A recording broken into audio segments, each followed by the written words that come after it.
네, 2부입니다. 김훈의 영향을 받았고 김교신 수준의 글을 쓰고 계시는 우리 김사부님을 통해서 이런 거 진짜 잘해.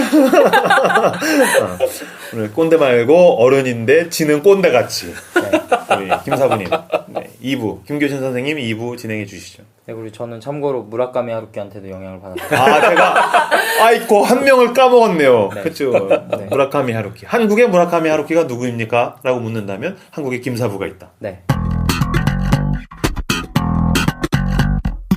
그래서 1부에서 이제 주로 무교회주의와 김교신의 그런 상반기 삶에 대해서 조금 살펴봤는데 2부에서는 과연 그렇다면은 이분이 이런 무교회주의 운동이나 그런 뭐 신앙과 생활을 결합시키는 정신적 중심과 그 힘은 어디서 왔을까?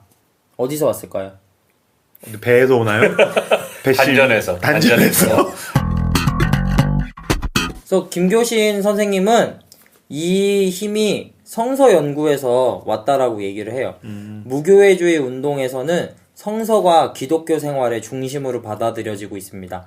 무교회주의가 그들의 집회를 성서 연구회라고 명명한 것은 시사적입니다. 그것은 그들의 집회가 다른 형태의 교회가 될 것을 우려했기 때문이기도 하지만 더 근본적인 이유는 그것이 원시 기독교의 신앙적 현실로 돌아가 그리스도와 살아있는 만남을 갖기 위해 유일한 방법이라고 여겼기 때문입니다.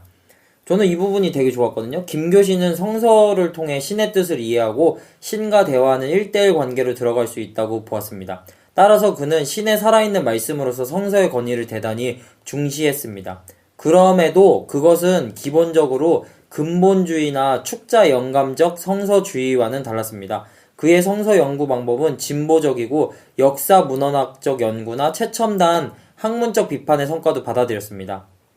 그러니까 보통 이렇게 성서 되게 권위를 부여하고 그러면 진짜 완전 근본주의적인 해석이나 뭐 창세기에서 나오는 6일 진짜 뭐 24시간 더하기 6 곱하기 6 해가지고 뭐 이런 식으로 되게 문자주의나 아니면은 이거 하나님이 자 받아라 삐리삐리삐리삐리 이렇게 해가지고 쓰라 한 글자도 틀린 거 없다 뭐 그런 식으로 되게 근본 뽕 맞은 얘기들을 많이 하는데 이분은 그러니까 되게 진보적인 것들을 다 받아들이고 최첨단 학문의 비판의 성과들도 받아들이면서 요즘 뭐 논의되고 있는 그런 성서 비평들을 하면서 성경의 권위를 인정을 했다는 거죠. 그러면은 김교신 선생이 이야기하고 생각하는 성서의 권위는 어느 정도 수준이라고 볼 수 있어요? 여기 나옵니다. 네, 알겠습니다. 네. 이거 짜고 치는 주작 아니고요. 네, 자연스러웠어요. 궁금했어요. 저는 이 말이 너무너무 와닿았어요. 성서에 대해서 신앙이 신앙으로서 그 권위를 갖는 동안은 성서의 비평, 해부에 의해 그 기초가 동요할 리 없다. 너무 멋있잖아요. 네. 신앙이 신앙으로서의 그 권위를 갖는 동안은 성서의 비평, 해부에 의해 그 기초가 동요할 리 없다. 너무 멋있어서 이거 제 성경책에다 붙여놨어요. 내가 얘기를 들으면서 이 정도의 스탠스가 아닐까라고 했는데 거의 비슷한 것 같아요. 저도 임브로의 의견에 동의합니다. 그게 뭐야? 네. 내 생각에 김교신 선생 수준이라는 거지. 임교신? 네, 그래서 그리스도의 십자가에 대한 확신에 근거하여 사실과 실존적 진실을 구별할 것을 주장한 우찌무라의 성서 해석의 방법을 따른 거라고 하더라고요. 사실 성서의 경전성은 무오류성에 있는 것이 아니고 살아있는 하나님을 증거하는 성서의 증언 능력에 있는 것이다. 저는 이 문장에 취했습니다. 너무 좋았어요. 그러니까 이런 어떤 근본주의와 진보의 사이에서 되게 너무 극단적으로 간 사람들 있잖아요. 나중에 우찌무라 간조에 대해서 한번 좀 살펴보는 것도 괜찮을 것 같아요. 네. 일본의 기독교 뭐 이런 얘기도 할 것들이 있겠죠. 네. 우리 그때 침묵도 얘기했었으니까. 그러니까 어떻게 이런 엔도 슈자쿠도 분명 영향을 받지 않았을까? 엔도 슈자쿠는 가톨릭이죠. 그렇죠. 모든 종교는 통하지 않습니까? 이런 자유주의자. 그 같은 지옥의 불구덩이로 가려고. 같은 결이잖아요. 네, 그렇군요. 그렇군요. 이거 김사부님의 입장. 네, 알겠습니다. 근데 그래서, 지금 현대 기독교, 특히 한국의 기독교에서 이 부분에 대한 건 생각을 해볼 필요가 있죠. 우리가 이제 진화론 이야기도 했고, 그런데 여러 가지 어떤 세상의 학문적인, 사상적인, 이념적인 도전들이 성경을 향해서 올 때에 그것들로 인해서 어떤 성경에서 우리가 사실이라고 믿었던 것, 사실이라고 과학적으로 여겼던 게 흔들린다고 해서 내 신앙이 흔들리는 거랑은 아무 상관이 없을 수 있다라는 난 그거야말로 신앙으로부터 오는 자신감이라고 생각을 하거든. 성서의 권위는 전혀 변하지 않는다라는 거지. 그런 거는 굉장히 중요한 의미가 있는 것 같아요. 저 얼마 전에 읽었던 책에서 의심하되 끝까지 의심해라. 아, 그런 좋은 책이 있나요? 그런 의심이 들 때는 묻다, 믿다, 하다. 이 책을 읽으시면 깔끔하게 정리가 됩니다. 현재 알라딘에서 절찬리에 판매 중입니다. 예스24 베스트셀러 2위. 우리 떠람대오를 청취해 주시는 매주 목요일을 기다리시면서 청취해 주시는 분들에게 기쁨의 복음을 전해드리면 저희가 꿈같이 여기는 게 이제 팟캐스트 종교 분야 1위 아니겠습니까? 네. 근데 법륜 스님을 이길 수가 없어. 근데 손작가가 책으로 이겼어요. 진짜. 손작가가 책으로 이겼어. 손작가가 이겼어. 묻다 믿다 하다 밑에 법륜 스님 책이 딱 깔려있는 거 보고 기분이 너무 좋은 거예요. 그래서 이분이 당시 부흥회적 신앙 형태에 있는 비이성적인 열광주의를 비판을 하면서 이런 얘기를 했어요. 기독 신자가 되기 전에 우선 이성의 정상과 교양을 힘쓸 것이다. 이성이 왜곡된 데에는 신앙도 구원도 없느니라. 이건 진짜 너무 촌철살인 같은 문장이어가지고 와 진짜 때려 박는다. 너무 좋았어요. 지금 시대에도 충분히 통할 수 있는. 근데 이거 오해 여지가 있는 게 그러면은 다 같이 어떤 감정적으로 흥분을 하는 어떤 영적인 행위, 어떤 영적으로 은혜 받는 것은 무의미하다는 것이냐? 그건 아니잖아요, 그죠? 네. 그럼 어떤 의미일까요? 뭐 비이성적인 열광주의를 비판한 거죠. 그러니까 근데 그 열광하는 현상 그 이후에 그 사람들과 교회의 행로가 어떤가. 나 그게 제일 정확하게 중요하다고 생각해. 근데 이 얘기를 하고 싶었어. 집단적으로 은혜 받는 게 문제가 있는 게 아니고 그렇게 하고 나면 현실의 문제를 외면하게 되는 거야. 그리고 오히려 예수 그리스도와 성경을 향해서 가게 되는 게 아니라 자꾸 더 큰 자극이라든지 어떤 영적인 그 종교 활동 안에만 같이 있는 게 나도 사실 그게 좀 문제라고 생각을 하는데 역시 김교신 선생님이랑 제가 생각이 비슷했거든요. 종교뽕. 이야. 오늘 김사부랑 나랑 미친 그러니까, 것 같은데. 누가 자랑하시고 한번 꼬라지를 한번 봅시다. 제가 어저께 어떤 책을 읽었는데 그 함석헌 선생님이 사상계라는 잡지, 그 장준하 선생님 발행인으로 있었던 사상계라는 잡지에 글을 썼는데 생각하는 백성이라야 산다라는 이제 에세이거든요. 에세이라고 해야 되나? 기고문? 저를 쳐다보면서 여기 못 보겠어. 아 그래? 근데 이 글을 보면서 이 시대의 배경이 이랬겠구나. 왜 함석헌 선생님이랑 김교신 선생님이 이제 친구잖아요. 그쵸. 같이 그 일본에서 공부하셨고 와서도 같이 활동을 하셨고 근데 이런 글이 너무 와닿는 거예요. 전쟁 중에 가장 보기 싫은 것은 종교 단체들이었다. 피난을 시킨다며 재교도만 하려 하고 구호 물자 나오면 서로 싸우고 썩 잘 쓴다는 것이 그것을 미끼로 교세 늘리려구나 하고 그리고는 정부, 군대에 하는 일 그저 잘한다 하고 날씨라도 맑아 인민군 폭격이라도 좀 더 잘 되기를 바라는 정도였다. 이게 그 수준이었다는 거죠. 대적을 불쌍히 여기는 사랑, 정치하는 자의 잘못을 책망하는 참 의의 빛을 보여주고 그 때문에 핍박을 당한 일을 한 번도 보지 못했다. 그 갓난 중에서도 교회당은 굉장하게 짓고 예배 장소는 꽃처럼 단장한 사람으로 차지. 어디 배옷 입고 재에 앉았다는 교회를 보지 못했다. 이렇게 쓰셨더라고요. 사실 저도 교회를 너무너무 사랑하는 사람이고 그리스도인이지만 동시에 그런 생각이 들 때가 있어요. 내가 교회에서 신앙생활을 할수록 내가 너무 사랑에 맞지 않는 예수를 닮아가는 것이 아니라 어떤 면에선 바리새인이 되어가는 게 아닌가? 왜냐면 예수님이 제일 극혐하셨던 세력이 바리새인인데 그들이야말로 가장 당시에 종교적으로 신실한 종교 권력자들이었단 말이죠. 종교에 뿌리를 내린 사람들, 종교적으로 신실해 보이는 사람들. 그런 면에서 우리가 성경을 놓고서 진짜 예수 그리스도가 원하시는 삶의 모양은 어떤 것일까? 이 천박한 자본주의와 어떤 결합되지 않은 세상의 세속주의와 결합되지 않은 순수한 하나님이 원하시는 기독교는 무엇인가라는 질문을 해볼 때에 어쨌든 무교주의자로서 김교신 선생님이 우리들에게 대답해주는 지점들이 굉장히 많다는 생각이 들어요. 근데 이게 이 시대나 지금이나 되게 문제가 되는 게 우리의 막 안위나 평안을 자꾸 깨부셔야 되는 거잖아요. 김교신 선생님의 가르침에 따르면 또 교회에서 이루어낸 어떤 우리끼리의 익숙함과 안정감을 또 계속 깨부시고 그걸 계속 탈피해서 바깥으로 나가야 되는데 이게 교회 안에 머무는 게 여기가 조사원이 이렇게 되는 게 또 사람의 본능이라는 생각이 되게 많이 드는 거예요. 나는 그게 제일 안타까운 게 어떤 급진적인 사람, 너무 근본적인 내용에 대해서 주장하는 사람들은 현실에 대한 타협이 너무 없어. 사실 난 그들에게서 사실 조금 더 현실 세계와 어떤 유연성 있게만 지내줬으면 하는 바람이 사실은 있어요. 조금 더 유연하게 해줬으면 그러면은 자기의 어떤 세력들이 더 생기면서 명맥을 이어가면 분명히 그 영향이 후대에 갈수록 눈덩이 굴러가듯이 좀 더 커질 수 있었을 텐데 급진적인 사람은 진짜 다 잘라놓고 딱 고이기만 죽어라 하다가 혼자 쓸쓸하게 돌아가시고. 저는 이해는 돼요. 말귀를 못 알아들으니까 그런 거 아니에요? 그러니까 이런 분들 사상가잖아요. 사상가는 일종의 이제 타협이라고 보는 거고 그런 데 있어서의 그 어떤 수치감, 부끄러움이라는 게 범인들이 느끼는 것들과는 굉장히 결이 다른 것 같아요. 그러니까 일종의 리더가 아니라 사상가인 거죠. 저는 좀 그렇게 생각을 해요. 그래서 근데 이분이 이 자기의 사상을 가지고 살아간 실체가 있을 거 아니에요?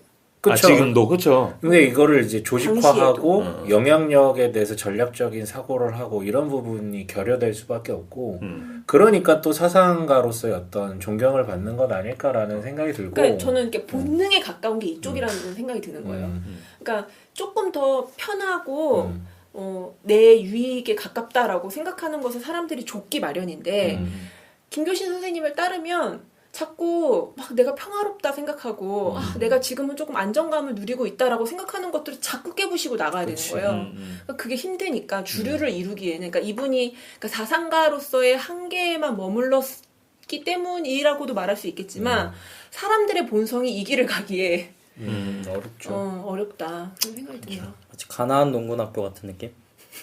전혀 안 같아. 근데 김용기 그분이 힘들게 그러니까 오히려 신념과 그게 고집이? 진짜 네. 가난한 농군학교 같이 가둬놓고 사람의 본능을 억제해서 이렇게 훈련하는 게 오히려 지혜일 수도 있겠다 이런 생각이 딱 들어요. 그거잖아요. 그 가까이 하기엔 너무 먼 당신. 어떤 면에서? 아니 이 사람의 사상이나 그런 건 너무 좋고 너무 매력적이고 좋은데 가까이 가면 내가 너무 피곤해지니까. 그래서 저는 그래서 아까도 얘기했지만 그 어떤 이런 자극을 주는 사람들이 반드시 있어야 되고 필요하고 그건 범인들이 따라갈 수 없는 영역이고 이 사람들에게 더 전략적인 사고를 하고 더 대중적으로 다가가라 요구하는 것 자체가 조금 어불성설일 수도 있을 것 같아요. 다만 이 가르침을 담지한 채 대중보다 반발짝 앞서서 이끌어가는 또 다른 류의 어떤 리더 형들의 어떤 사람들이 나와야 되는데 이런 사람들이 나오기 전에 단절이 됐다라는 거죠. 그치. 이게 어떤 시대적 상황들 때문에 왜냐하면 이런 어떤 급진적이고 이게 꼭 어떤 좌경화된 그 얘기를 하는 게 아니라 사회에 대해서 약간 급진적인 발언을 하는 사람들이 다 어떤 연봉이라든가 이런 공산주의처럼 매도돼 버려가지고 이건 뭐 우리 기독교 안에서만의 얘기가 아니잖아요. 사회적으로나 어떤 뭐 어느 영역에서라든가 약간 급진적인 목소리를 내는 사람들이 다 이쪽으로 묶여가지고 다 두들겨 맞고 이런 과정이 있다 보니까 대중화되는 기 전에 이게 다 사장됐다가 이제서야 다시 회생되고 재조명되는 것 아닌가라는 좀 생각이 들어요. 안타까워요. 이게 우리 민족의 어떤 좀 아픔이죠. 김교신 선생님은 이렇게 건전한 마음과 이성을 활용해서 과도한 열광주의나 맹신적 축자주의를 배격하고 성서 해석의 객관성을 확보할 것을 주장하는 한편 성서 말씀의 주체적인 투신을 요구했습니다. 성서를 통해 기독교인은 신 앞에 서서 일상의 지침을 얻으며 그것을 실천할 힘을 얻고 성서의 진리에 자신의 삶 전체를 투신할 주체적 실존적 결단을 직면한다는 것이었습니다. 왜 그래? 그런 의미에서 성서는 김교신에게 이해하는 책이 아니라 사는 책이었습니다. 지금 저희 패널들이 계속 웃는 게 표정이 그 결단을 우리한테 자꾸 촉구하는 표정으로 어금니를 물고서 그러니까 왜 어금니를 물고 얘기해? 니네 좀 들어라. 그러게 네. 니네 빨리 결단해 자식들아 이런 마치 표정이어서 꼰대 같았어. 얘가 나한테 왜 그렇네요 오늘 우리 김꼰대님 네. 아 꼰대란 이런 기분이구나. 나랑 안 맞는다. 인프라한테 복수하는 거예요? 네. 그래서 이런 식으로 또 성서에 대해서 저는 주체적인 투신이라는 게 너무 멋있었던 것 같아요. 주체적인 투신이란 게 뭐야? 성서를 향한 주체적 투신. 그러니까 이걸 이해하고 그냥 머리로만 이렇게 내피셜 하는 책이 아니라 이걸 이해하고 내가 깨달았으면은 내 삶 전체를 던져가지고 살아내야 된다. 뭐 이런 거지. 그리고 우리는 확실히 성경을 주체적으로 해석하려고 하지 않는 것 같아. 목사님이나 받아먹어요. 성경 공부 시켜주는 사람들이 우리한테 전달해주면 큐티라고 해도 큐티 책을 통해서 우리가 받으면 그것을 통해서 이런 식으로 해석해야 되지 라고 하다가 보니까 진짜 자기 삶에서 내가 이거 하나님이 나한테 원하시는 것이 무엇인가라는 것에 대해서 여러 방면으로 깊게 넓게는 좀 가지 못하는 것들도 있죠, 분명히. 네. 그러니까 목사 권위가 더 그치. 견고해지는 거겠네요. 그런 면에서 이제 목사님이 가진 성경에 대한 권위를 사람들에게로 돌려주자. 이게 이제 무교회주의 운동에도 분명히 있죠. 네. 그렇죠. 그리고 이분이 무교회에 대해서 계속 무교회주의 하니까 이 사람 진짜 완전 무교회 빠구나. 완전 무교회주의네. 그러니까 교회 다니지 말자. 그러니까 완전 이거라고 생각을 할 수가 있는데 저도 그렇게 생각을 했거든요. 공부를 하면서. 근데 이 문장을 보면은 전혀 그렇지 않아요. 정말로 넓다, 깊다, 맑다. 넓다, 밉다. 그만해, 그만해. 한편 일상생활에서 그리스도와의 일치를 증거해야 함은 무교회만의 고유한 주장이 아니라 기독교의 본래 주장으로 이러한 신앙으로 인해 교회 조직에서 어떠한 매개를 선택할지 여부는 각자의 취향이며 선택에 달린 것이다. 그런 의미에서 무교회도 기성교회도 신앙과 구원을 관리하고 보장하는 조직으로 타락하지 않으려면 신앙과 구원을 증거하는 존재가 되도록 늘 깨어 자기 점검하는 길 외에는 없는 것이다. 성직자, 성례전, 조직 등의 매개를 갖춘 기존 교회, 기성교회도 신앙과 구원을 증거하면 그리스도의 몸된 참된 교회이고 매개 없이 이것을 추구하는 무교회도 이것을 증거하지 못하면 거짓된 교회인 것이다. 무교회가 기성교회와 그 예전을 부정하면서 그 자체를 고정적인 형식으로 절대화하고 자기 자신을 순수한 교회로서 정당화한다면 무교회도 교회주의의 정통성 주장과 같은 오류에 빠지지 않을 수 없는 것이다. 따라서 김교신은 교회 문제에 대해 만일 내 심정을 다하고 성품을 다하여 주 너의 하나님을 사랑하며 또한 내 이웃을 내 몸과 같이 사랑하라는 말씀을 교회원이 되는 전적 자격으로 하는 교회라면 어느 교회든지 나의 심정을 다하며 성품을 다하여 참가하리라고 말했다. 결국 그에게 기성교회냐 무교회냐 하는 것은 역시 궁극적으로 기독교 신앙과 구원에서 2차적이고 부차적인 문제였다. 오직 일상성 속에서 깨어있는 삶을 살아가는 주체적인 신앙생활, 즉 일상성 속에서 심과 함께 걷는 생활만이 중요할 뿐이었다. 이런 의미에서 김교신은 교회 문제에 매이지 않는다는 의미의 무교회주의자였다. 근데 이제 들으면 들을수록 진짜 구구절절 옳은 말, 너무 멋있는 말을 하는 것 같아서 이제 더 동감이 되는데 들으면 들을수록 약간 위화감이 생기는 게 정말 대단한 사상가고 어떤 성서 중심의 굉장히 실존적인 신앙에 대해서 고지곳대로 레디컬하게 발언을 하는데, 그러니까 이게 항상 이제 성육신한 예수님과 이제 어떻게 보면 결을 맞춰볼 수 있는데 이 땅에 내려오셨고 사람의 눈높이에서 이제 설파를 하잖아요.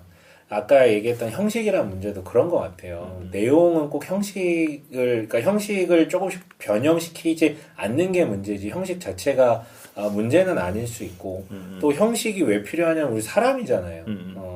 그리고 이게 어느 정도 문맹화를 넘어서서 다 각자 주체적 사고를 할 수 있는 게 김교신 선생님도 정말 뼈저리게 가난하고 집안이 막 무너질 듯하고 이런 상황에서 공부할 수 있는 여건이 안 되는 사람이었다면 이렇게까지 어떤 얘기를 하기가 좀 어려울 수도 있는 것인데 이 얘기를 왜 하냐면 김교신 선생의 사상이 정말 대단하고 위대한데 이것을 대중들이 이해하고 따르기에는 적절한 종류의 어떤 형태라든가 형식이라든가 이런 것들이 조금 필요할 수밖에 없는데 그러니까 사상을 녹여낼 그쵸? 수 있는 네. 도구. 결론은 뭐냐면 너무 좋은데 결과물이 없다. 결과물 대안이 그치. 우리는 그렇다면 어떻게 신앙생활을 해야 되는 거냐. 뭐 어떤 운동이나 캠페인이라도. 그렇죠. 그러니까 이게 오히려 부르짖고 기도해라 하면 하겠는데 그렇죠. 이렇게 네. 이것이 기독교입니다라고 네. 이야기하면 약간 네. 뜬구름 잡는 우리가 뭘 해야 하느냐. 네. 들릴 거란 그런 거죠. 생각이 들어요. 그러니까 지금 다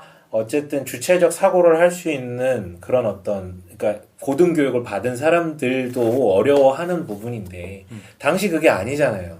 이런 상황 속에서 너무 그러니까 그래서 저는 항상 이 말이 되게 좋아요. 아까도 살짝 했던 말인데 대중보다 반발짝 앞서서 그것들을 이제 구현해 나가는 것들이 저는 정말 또 필요하다고 생각을 하는데 듣다 보니까 너무 좋은데 이게 또 약간 껄쩍지근한 느낌이 드는구나라는 생각 가운데 그렇다고 제가 뭐 저도 대안은 없어요. 저도 대안은 없고 비판하고 싶지도 않고 정말 존경스러운데 문득 그런 생각이 들었어요. 네. 근데 그게 등장을 해서 사실 교회의 성장기 때에 아무런 사실 어떤 눈에 보이는 성과물 같은 게 없었던 게 사실이죠.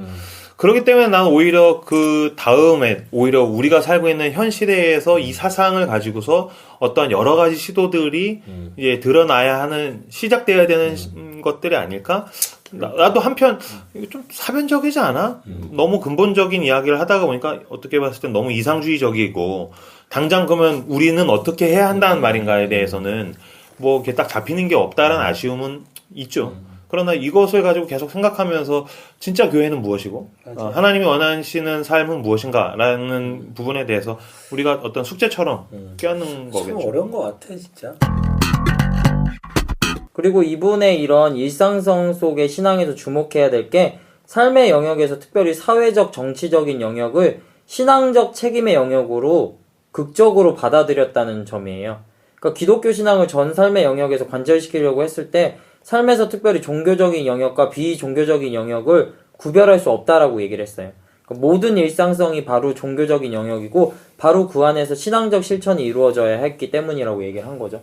되게 말했듯이 아까 뭐 사변적이고 이상적인 것만 얘기를 하면서 이제 현실적인 문제들을 팽개쳐 버리고 그냥 하나님과의 1대1 관계, 그리스도의 1대1 관계, 수도원, 고! 뭐 이런 얘기를 한 게 아니라 이제 정치적인 부분이나 사회적인 공적 영역에서도 예언자적 비판과 대안을 제시하는 것은 기독교 신앙에 양보할 수 없는 신앙적 실천이라고 얘기를 했어요.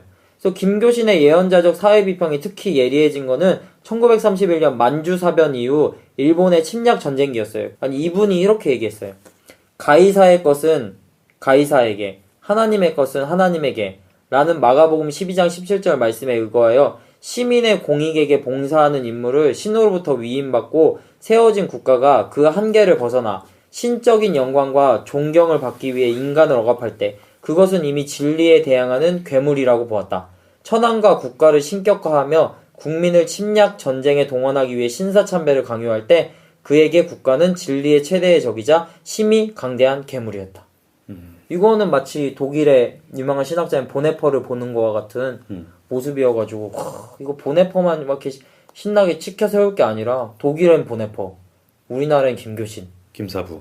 네, 나도 있고. 그래서 이런 정말 리스펙이 생겼어요. 멋있다. 뭐 지금 굉장히 그게 또 중요하잖아요. 네. 어쨌든 이제 현실 참여에 대해서 어떻게 할 것인가라고 했을 때 김규신 선생의 비평이 저도 굉장히 지금 마음에 남아요. 아니 근데 이것도 보면은 뭐 최근 들어서 한 10년 내에 논의됐던 뭐 그리스도인의 뭐 사회 참여란, 뭐 그리스도인과 정치, 뭐 이런 것도 엄청 오가는 얘기들이잖아요. 근데 이거 다 이미 우리 김교신 선생님이 고민을 했던 건데. 그 시대를 막론하고 사회적 해석 툴을 갖고 와서 어떤 세계관을 갖고 성서를 보는 게 아니라 성서 자체가 하나님이 뭐라고 말씀하시는지 집중하고 투영하는 사람이라면 시대를 막론하고 비슷한 뭐랄까 사상이라 그럴까요? 비슷한 그런 세계관들을 뽑아내는 부분 같아요.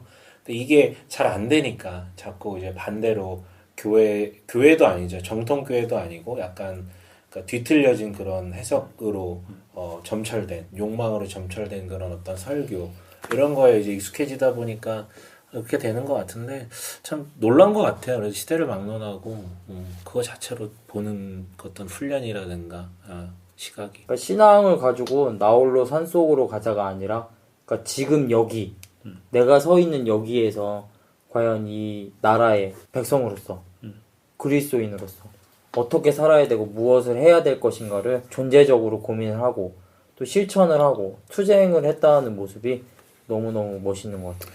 근데 지난주에 그 김용기 장로님 이야기를 하면서 그분의 이제 노동신학이라고 했었을 때 자본주의가 이제 자기가 돈을 벌기 위해서 하는 노동이지만 기독교의 노동 윤리는 남을 위해서 희생하는 것이다. 그래서 내가 이 세상을 위해서 희생하는 노동이야말로 가장 가치 있는 것이다. 이 이야기를 하잖아요. 이분이 근데 민족주의 기독교 진영에서 나왔기 때문에 자기가 그냥 성경을 해석하면서 그거를 깨닫게 되고 해석하고 연구해서 붙들고서 살았단 말이지. 나는 최근에 와서 되게 안타까운 게 한국의 크리스찬들이 기독교 노동 윤리가 없어요. 그러니까 내가 노동하는 것이 나에게 어떤 의미가 있는가? 내가 하루 월요병을 걸렸었을 때 내가 이것을 어떻게 대처한단 말인가? 이 지루한 화요일, 이 외로운 수요일은 나에게 무슨 의미가 있는가에 대해서 본인이 신앙적으로 해석하지 않으니까 그나마 믿음 좋은 사람들은 일요일날 교회 갈 날만 기다리고 어떤 토요일날 청년 모임 갈 날, 뭐 순모임, 제자 훈련 모임 그거 갈 날만 기다린단 말이지. 근데 지금 김교신 선생도 자신의 일상의 삶에서 내가 예수 그리스도와 연합해서 함께 사는 것, 그것이 어떤 정치 사회 참여일 수도 있고 별 볼 일 없는 그런 하루하루일 수도 있지만 그것이 자기에게 있어서 신앙적으로 주체적으로 몸을 던져서 성경을 붙들고 해석한다는 거 굉장히 우리한테 지금 필요한 말인 것 같아요. 그래서 이분이 드디어 성서조선을 발간을 하게 돼요. 이 성서조선은 원래 처음에 신학을 공부한 정상훈이라는 분이 편집 책임을 맡았는데 16호부터는 김교신 선생님이 주필로서 지필, 교정, 인쇄, 우송 등 모든 업무를 전담해가지고 폐간이 되는 158호까지 계속 하셨어요. 성서조선이 추구하는 바는 조선의 성서를 주어 성서 위에 조선을 세움으로써 조선을 성서화하자는 것이었습니다. 그러니까 김교신 선생님은 한국적 기독교 성립의 가능성을 확신을 했던 거였어요. 이제 그를 비롯한 성서조선의 그룹은 서구적 교단의 영역에서 벗어나 한국의 기독교는 독자성을 확보해야 한다는 견해를 가졌던 거죠. 이게 그들의 스승 우찌무라 간조의 가르침과도 일맥상통했다는 거예요. 김교신이 중시한 기독교의 진리는 형식적인 교리, 교회 조직 또는 예배 절차에 있는 것이 아니라 신앙의 진리는 시공간에 따라 각기 다른 형식을 택하게 된다고 믿었습니다. 따라서 한국의 기독교는 한국인의 감성과 기호와 역사의식을 반영하여 한국적 형식을 구축해야 하며 그렇게 하는 것이 한국 기독교인의 사명이라고 믿은 김교신은 천박한 상업주의에 오염된 미국인의 신앙을 따를 것이 아니라 은밀히 덕을 쌓고 은밀히 보는 하나님께 받기를 기다리는 한국의 전통적인 은덕을 중시했습니다. 정복지향적인 서구적 인간상을 부러워하지 말고 선을 행하지는 못해도 선을 행할 것이라는 도를 알았으며 이를 두려워할 줄 알았던 조선 선비들의 위선을 차라리 그리워하자는 견해였습니다. 한마디로 그는 조선산 기독교를 소망했습니다. 이게 메이드 인 조선. 너무 멋있는 것 같아요. 지금도 우리 이제 교회 그런 것도 보면은 다 외국에서 프로그램 따오잖아요. 이거를 슬로우 처치라는 책에서 비판을 했거든요. 이게 그 교회의 그 뭐죠? 맥도날드나 그런 거 뭐라 그러죠? 프랜차이즈. 그런 화다. 그러니까 이 지역에서 그런 것들이 프랜차이즈들이 먹혔을지 모르는데 그런 지역의 특성이나 요즘은 그런 것들을 다 맥도날드 햄버거는 우리나라에서 먹는 거랑 저기 미국 거기 텍사스 가서 먹는 거랑 맛 똑같잖아요. 달라요. 똑같잖아요. 텍사스 가봤어? 네? 현지화를 하기 때문에 조금씩 다릅니다. 네. 조금 다르잖아요. 그럼에도 불구하고 어쨌든 네. 큰 틀에서는 네. 다르지 않다. 굉장히 당황했어요. 그러니까 이제 그 선교학에서 상황화라고 하잖아요. 그쵸. 네. 예, 그게 안 돼 있다라는 것이죠. 네. 그러니까 저도 동의해요. 네. 그러니까 예를 들면 뭐 작은 교회가 건강하다라고 이야기하는데 작은 교회를 하면서 큰 교회에서 하고 있었던 프로그램 다 동일하게. 똑같이 돌리고 진행하고 이런 걸 이야기하는 거잖아요. 그렇지. 그러니까 그런 거죠. 프랜차이저야? 프랜차이즈야? 즉. 프랜차이즈를 하면은 이제 그걸 따면은 솔직히 얘기하는 그런 평타들을 치잖아요. 평타들을 치고 어느 정도 검증을 된 거니까 막 이런 거기서 하는 것들을 가지고 와서 하면은 된다라는 것들을 가지고 있는데 이제 그 슬로우 처치에서 얘기를 한 거는 그런 교회가 프랜차이즈화가 되는 게 아니라 오히려 그 지역 특성에 맞는 고유의 것들을 가진 교회가 될 때에 힘이 있다. 그래서 우리는 그런 프랜차이즈 되는 교회에 거부하고 약간 슬로우 처치라 그래가지고 그런 것들을 찬성을 한다. 요즘 얘기하는 그런 맛집들, 우리 홍대 가서 녹음할 때 보면은 막 대도 안 되는 이상한 집들 많잖아요. 뭐 서과장님이 하고 싶어하는 그 책방이 아니지 공방을 하고 싶어하지. 거기 보면 우리 맨날 녹음하러 가는 길에 책방 있잖아요. 도대체 저기는 어떻게 먹고 살까? 그리고 막 이렇게 얼토당토하지 않은 그런 가게들 그런 것들이 얼토당토하지 않은 거 내가 하고 싶다고 말하는 거야? 그거 얼토당토하지 않은 거 해서 다 망하라는 얘기인가요? 죄송합니다. 실언을 했습니다. 그러니까 그게 자기에게 맞는 네. 어떤 토양이 있지 않느냐. 네. 그러면 자기 신에 맞게 주체적으로 진행을 해야 된다는 것에 대해서는 저도 굉장히 동의를 해요. 예를 들면 뭐 유행이 되면 아무런 비판적 의식 없이 받아들이는 건 사실이거든. 제자 훈련을 예를 들면 그거 사실 제자 훈련인가요? 그냥 성경 공부 커리큘럼이에요. 네. 성경 공부 교재를 가지고서 성경 공부하는 거지. 그게 어떤 전인격적인 삶의 트레이닝이 일어나는 것에 대해서는 다시 한번 비판적으로 생각해 볼 필요가 있어. 그리고 예를 들면 그거는 서울 안에서 어쨌든 중산층들 이상이 모여 사는 동네에서 학습 수준이 높은 사람들 상대로 하니까 그게 효과가 있을지 몰라도 만약에 가난하고 학습 수준이 낮은 동네에서 청소년 청년 대상으로 했을 때 그게 제자 훈련이라고 할 수 있을까? 그것으로 사람이 훈련이 된다고? 그럼 전인격적인 훈련은 어떤 것일까? 어떤 것이 변해야지 사람이 변하는 것일까? 어떻게 보면 행위의 측면이 어떤 것이 있을까라는 고민을 해야 되는데 그런 질문 없이 뭐가 떴다 그러면 그 커리큘럼 가져와 가지고서 그냥 그대로 한단 말이죠. 그래서 왜 안 되지? 왜 안 되지? 네가 열심히 안 해서 그러나? 내가 열심히 안 해서 그러나? 네, 그럼 그때 그 자기가 살고 있는 그런 삶의 조건들을 가지고서 상황화해야 된다. 굉장히 중요하겠죠. 네. 그리고 지금 우리가 가진 것들 중에서 되게 서구화된 거 많잖아요. 근데 서구화된 건 많은데 또 우리의 거는 적잖아요. 난 서구화된 게 좋아. 나도 사대주의자야. 저는 신토불이 우리께 좋습니다. 약과 얼마나 맛있어요. 진짜 그렇네. 약과 좋아하고. 약과 얼마나 좋아요. 저는 음료수도 10회밖에 안 먹어요. 야, 전략적인데. 축구 이런 거 하지 말고 씨름 이런 거 해요. 네? 그렇네. 야, 아디다스 축구 티 자식아. 입고 지금 뭐 하는 거야? 너 아디다스 티 입고 여기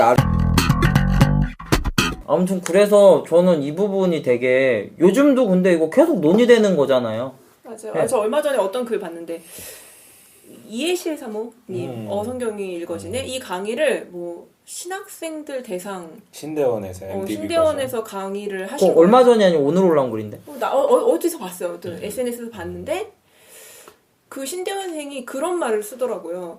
앉아 있는 사람들이 어떤 사람들인지에 대해서 요만큼의 뭐 분석과 배려 없이 평소에 자기가 하던 그 강의 그대로 우리한테 이야기를 하는데 신학교에서 배우고 있는 그 학문 있잖아요.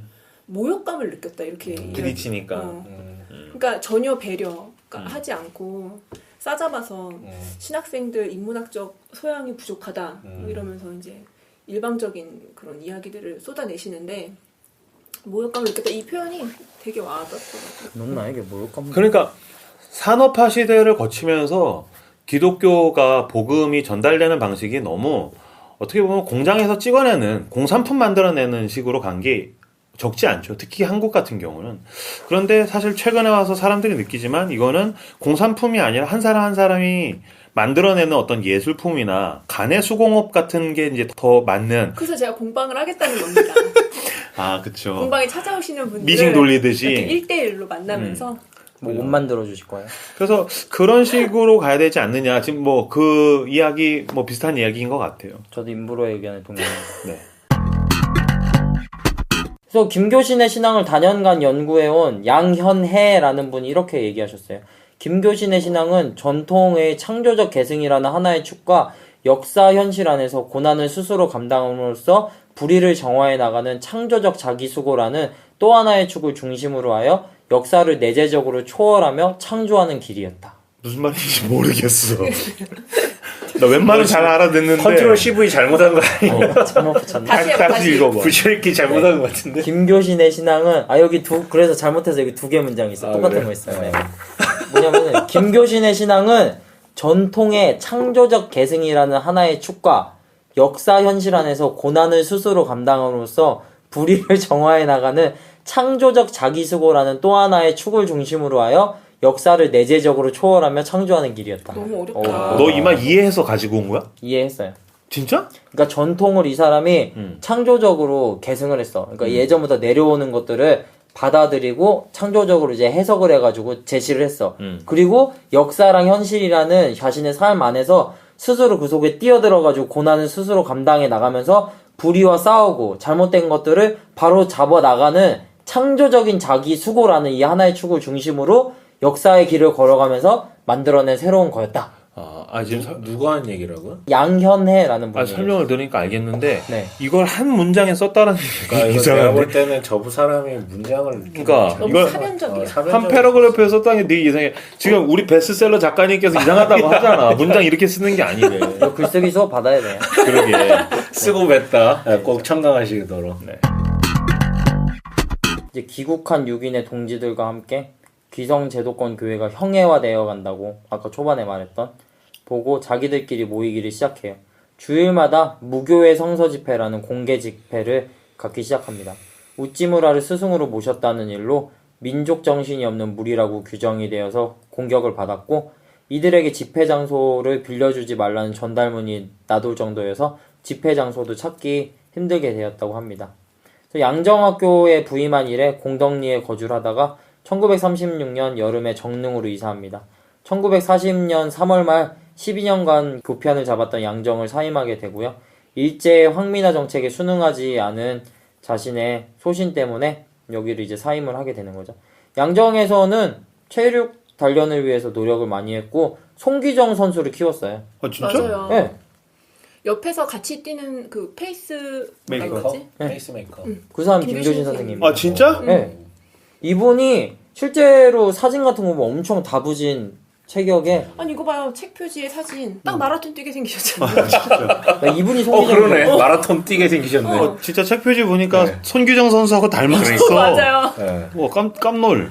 송기정 선수가 김교신 선생님을 엄청 존경하고 맞아요. 신학적으로 영향을 받고 그래서 그래가지고 이렇게 국기 뭐 이런 에피소드가 있잖아요. 그 금메달 따고서 다 이제 김교신 선생님 영향을 받은 그런 거. 부탁을 했대요. 김교신 선생님 제 앞에서 달려달라고. 맞아. 네, 그렇게 했다고. 그리고 같이 껴안고 끝나고 나서 울고. 저도 이거는 되게 놀랐어요.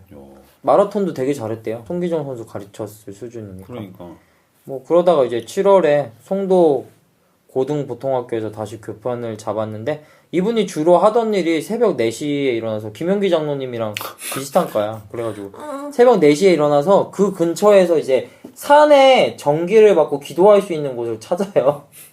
더 심한 것 같아. 그래서 가서 폭포수에서 항상 냉수마찰을 했어요. 그러면서 찬송노래 부르고 기도를 했대. 상담자 스타일이시잖아요. 그래서 머리가 다 벗겨지신 것 같아. 폭포를 맨날 맞으니까 그렇잖아. 그래서 거기서 봤지. 새벽형이야.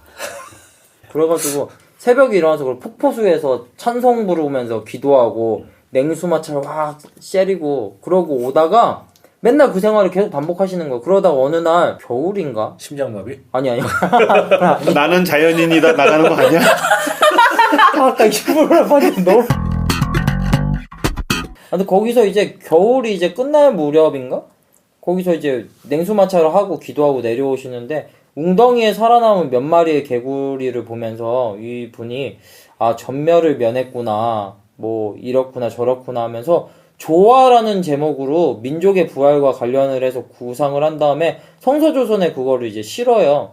그러면서 그는 엄동설한을 견뎌내고 살아남은 개구리를 혹한 같은 일제의 탄압을 인고한 조선 민족에 비유했다고 하면서 이 글이 이 사람을 호시탐탐 이제 노리면서 탄압의 기회를 삼으려던 일제의 빌미가 돼가지고 잡혀 들어가요. 그러니까 개구리를 조선에 비유한 네. 그 글 때문에 잡혀가셨다는 거. 그러니까 계속 이제 성서 조선을 보면서 이제 일본 같은 경우 우리 민족 정신을 말살시키려고 그랬는데 성서 조선에 보면 되게 그런 색채들이 강한데 이제 교묘하게 그런 것들을 잘 피해내고 변론하고 그랬었는데 이걸 딱 보고 이건 잡아가야 되겠다고 하면서 이것 때문에 성서 조선 사건이라는 사건이 일어나가지고 400명이 수배가 되고 김교신 선생이 1942년 3월 30일에 건거를 돼가지고 치조를 받아요. 근데 기소거리가 되지 않아가지고 3월 29일 서대문 형무소에서 출감을 합니다.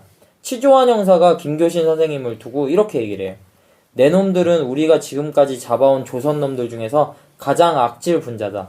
내 놈들은 종교의 가면을 뒤집어 쓰고 조선 민족 정신을 깊이 심어서 100년 후, 아니 500년 후에라도 독립할 수 있도록 그 기반을 닦으려는 악질 분자다. 라고 했어요. 근데 이거 너무 표현이 멋있는 것 같아요. 나 특히 나 100년 후, 500년 후에 너희들이 하는 짓은 지금 당장은 별 볼일 없지. 무장봉기 같은 게 아니니까. 근데 이거는 분명히 100년, 500년을 가서도 이어지고 분명히 어떤 큰 움직임을 일으킬 것이다라는 뜻이잖아요. 나 이거 되게 되게 욕설 같지만 영광스러운 그럼. 어떤 네, 그리고 개구리와 조선을 비유했다는 것에서 김교신 선생님이 직접 쓰신 글을 본 적이 없는데 되게 민중적이었을 거라는 생각이 조금 들고 아까 우리가 약간은 사상가로서의 한계가 있지 않았을까 이런 얘기도 잠깐 나눴지만 사실 우리도 되게 훌륭한 책 하나로 약간 생각이 전환되고 약간 이런 게 있잖아요. 그러니까 이 당시에 성서조선을 접하고 아, 이렇게 생각할 수도 있구나라는 것을 이렇게 접했던 그 민중들이 되게 큰 영향을 받았을 수도 있겠다. 그리고 이제 일본에서는 이제 그게 되게 위험한 거라는 것을 난 그 전에 개구리 이야기 봤는데, 그러니까 그 왜 개구리가 겨울잠을 자잖아요. 그러니까 이제 죽은 줄 알았는데 꿈틀거리면서 살아나더라는 거야. 이건 부활이다. 조선도 일본에 의해서 죽었다고 여겨지지만 그렇지 않다. 민중은 살아있고 분명히 이들이 동면에서 깨어나면서 놀라운 생명력을 나타내게 될 것이다. 이제 그런 내용이라더라고요. 이거 그때 읽었으면 얼마나 감격이 컸겠어. 사람들에게 굉장히 큰 소망이 됐겠죠. 이분이 실제로 교판을 잡았을 때 일본에서 이제 한국어로 수업하지 마라. 근데 한국어로 수업했어요. 창씨 개명해라. 안 했어요. 신사참배해라. 안 했어요. 그러니까 그런 우직한 모습들을 다 보고 이제 그 아래에 있던 학생들이 아 이분은 꼰대가 아니라 어른이구나. 무슨 선생님이었어요? 네? 무슨 선생님? 그 박물 선생님. 우리 학교에도 선생님 중에 한문 선생님이었는데 아침마다 산에 가서 폭포 맞고 오고 그런 선생님이 있었어요. 한문 선생님인데 자기가 어디서 몰라 뭐 도봉산이라는가 뭐 그런 데 하여튼 수락산에 가서 머리 벗겨졌죠. 진짜로. 그래서 가발 쓰고 다녔어 그 한문 선생님. 아니 그 목욕탕 가면은 여자 목욕탕은 모르는데 남자 목욕탕 가면은 이렇게 찬물 들어가면 꼭 이렇게 버튼 누르면은 호호호 하면서 이거 내려오는 게 있어요. 아 진짜요? 그래서 그거 맞는 거 좋아하는 사람들이 있는데 저도 어렸을 때 막 좋아서 맞았는데 옆에 있는 그 머리 벗겨진 아저씨가 야 너 그거 맞으면 나처럼 돼 임마. 아 진짜 네 아무튼 이분은 그렇게 이제 옥에서 나온 다음에 흥남 질소 비료 공장에 입사해가지고 징용으로 각지에 흩어지는 동지들을 규합하여 수천 동포 노동자들을 위해 헌신하는 기회를 가져요. 그러니까 거기서 이제 노동하는 사람들을 위해서 마지막 이제 삶을 바치고자 다 이제 그만두시고 거기 가서 같이 노동하고 그 사람들 돌보고 가르치면서 이러한 삶을 사세요. 그리고 거기서도 이제 스승으로서 신념을 살려가지고 계속 조선인의 긍지를 살리기 위한 교육과 훈련을 하고 동포 노동자들의 복지 향상을 위해서 굉장히 노력을 했다고 합니다. 그래서 이런 헌신적 모습 때문에 일본인 상사들이 감동을 받아요. 이 사람은 진짜 좀 다른 사람이다. 근데 이렇게 하시다가 당시 유행하던 발진 티푸스에 감염된 환자를 간호하다가 김교신 선생이 감염이 돼가지고 1945년 4월 25일 그토록 갈망했던 조국 해방을 넉 달 남겨둔 채 돌아가십니다. 너무 안타깝다. 네. 되게 일찍 돌아가셨죠? 네. 몇 세 때? 이분이 1901년에 태어났는데 1945년에 돌아가셨으니까 45세. 그 정도에 돌아가셨어요. 45세. 이때 장기력 그분이랑 만나려고 했다는 걸로 들었는데 맞아요. 네, 근데 돌아가셔가지고 못 만났다고 그러더라고요. 그토록 바라던 해방을 못 보고 돌아가셨다는 게 참 아쉽네요. 그죠? 그래서 마무리하면서 우찌무라의 제자로 일본의 무교회주의자이며 도쿄대학 교수였던 야나이하라 타다오라는 분이 이렇게 김교신을 애도하는 글을 썼습니다. 읽어드리겠습니다. 야, 나 타들어가 뭐가? 나다나엘이 참 이스라엘 사람으로 불린 것처럼 김교신 씨는 참 조선인이었다. 김교신 씨는 조선을 사랑하고 조선민족을 사랑하고 조선말을 사랑했다. 그러나 김교신의 민족에는 고루하고 배타적인 민족주의와는 달랐다. 김교신은 그리스도의 복음에 의해 신생한 조선인이었다. 온유, 근면 등 조선인으로서 생내의 도덕이 김교신에게는 믿음에 의해 한층 순화되어 있었다. 김교신은 그리스도에 있어서 자기 백성을 사랑하고 그리스도를 전하는 것으로 자신의 애국을 삼았다.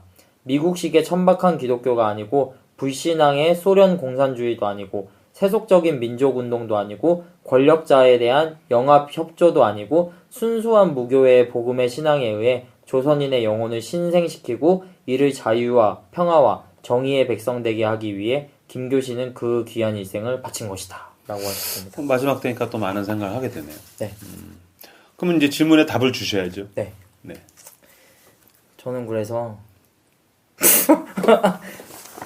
꼰대는 자기가 어른이 되려고 하지만은 어른은 다른 사람이 어른 되게 만드는 것 같아요. 좋은 것 같아요. 맞죠? 네. 그 말입니다. 아, 근데 이분이 유명하지가 않았어요. 꼰대는 자기가 어른이 되려고 자기가 해가지고 어른이 되려고 하는 사람이라면 네. 어른은 다른 사람이 어른이 되게 도와주는 사람이다. 아니요 다른 사람이 어른 되게끔 어른들은- 해주는 사람이. 네. 되게 멋있는 말인데 왜 부끄러워요?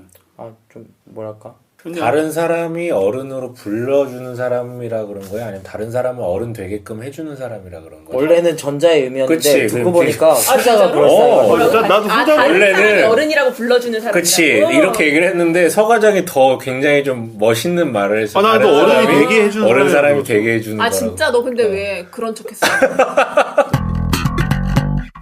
꼰대는 자신이 어른이 되려고 하지만 어른은 다른 사람이 어른이 되게 만들어주는 사람이 어른이다.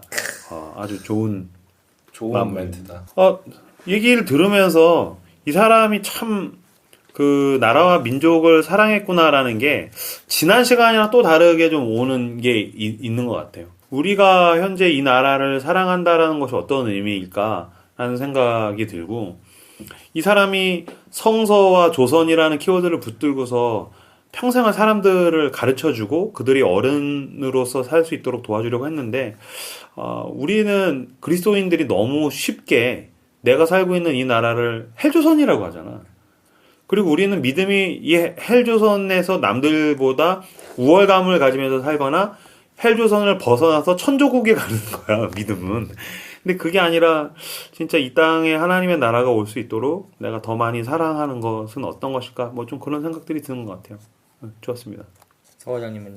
서킬러님 아니 김교신 선생님에 대해서 좀 궁금했고, 그러니까 어떤 분인지 공부해보고 싶다는 생각을 했는데 오늘 김사부 덕분에 좋은 어르신, 우리 시대의 좋은 어른 공부하게 돼서 되게 좋은 것 같고, 제가 요즘 어른에 대한 거를 우리가 나누고 있어서가 아니라 손작가가 나의 아저씨 한동안 엄청 빠져 있었잖아요. 그래가지고 예전에도 얘가 추천한 드라마를 보고서 재밌게 본 기억이 있어가지고 그렇죠. 그 나의 아저씨를 봤는데 진짜 너무너무 대박인 거예요. 재미있어? 장난 아니에요. 근데 거기서 제가 어른에 대한 생각을 되게 많이 했어요. 그러니까 어른의 어른다움이 필요한 시대다 이 생각이 되게 많이 들었거든요. 그래서 사실 저는 나의 아저씨 이성균을 꼰대 아닌 어른으로 하고 싶다라고 생각할 정도로 이제 그랬는데 뭔가 어른이 없다라고 하지만 지금 내 나이가 어른이 되어야 하는 나이인데 너무 어르신. 그러니까 그런 게 아니라 그러니까 너무 어리광을 부리고 또 윗세대에는 기대만 하고 약간 이런 게 아닌가. 근데 그렇게 현실 속에서 이렇게 아저씨가 되어주는 거, 이렇게 든든한 이웃, 그리고 이렇게 약간 어른다운 어른으로 서 있는 거가 일상의 영성이다라는 생각이 되게 많이 드는 거예요. 그래서 오늘도 김교신 선생님 이야기 들으면서 나의 아저씨를 떠올렸습니다. 저는 이제 아까 또 얘기했던 부분인데 성경을 어떤 자기만의 논리나 어떤 사회가 강요하는 해석의 툴을 가지고 보는 게 아니라 정말 하나님이 성경을 통해 뭘 얘기하고자 하는 정말 단순한 호기심 어린 접근을 하는 사람은 시대를 막론하고 비슷한 걸 읽어내고, 동시에 그걸 제대로 읽어낸 사람은 절대 자기가 땅을 밟고 있는 그 현장을 외면하지 않고, 그렇다면 이 가치를 어떻게 자신이 디디고 있는 이 땅 가운데 풀어낼 것인가에 대해서 고민을 하는 것 같아요. 물론 각 개개인마다 성향이 다르고 관심사가 다르고 서 있는 현장의 어떤 그 외면들이 다르기 때문에, 지난주에 얘기했던 김용기 장로님은 그 농촌과 그 자기가 갖고 있는 그 성실성을 가지고 그런 식으로 구현했던 것 같고, 노동적인 가치를 가지고, 김규진 선생님은 김용기 선생님하고는 좀 결이 다르겠죠. 성품이라든가 성향이라든가 또 환경이라든가. 이분은 또 성서를 또 그렇게 명확하게 본 다음에 자기의 달란트를 가지고 자기가 있는 현장에서 그렇게 구현해 갔던 것 같아요. 그런 걸 보면 우리가 시대적 한계는 분명히 있을 수밖에 없지만 늘 그게 부딪히잖아요. 환경이 우선이냐, 개인의 어떤 자질이 우선이냐.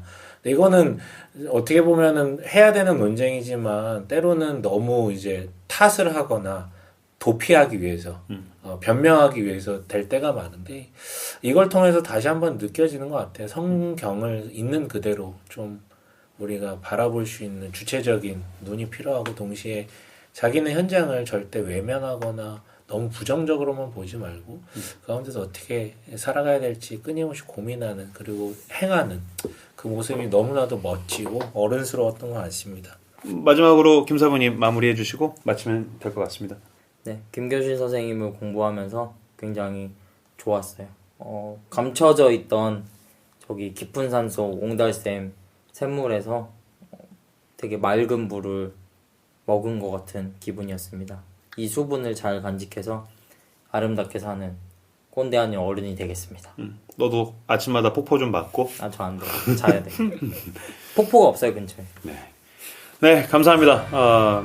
여기까지 해서 오늘 김교신 선생님 꼰대 말고 어른 두 번째 시간 마무리 짓도록 하고 다음 주에는 또 다른 어른을 모시고 여러분들을 찾아뵙도록 하겠습니다. 함께 해주셔서 감사합니다. 감사합니다.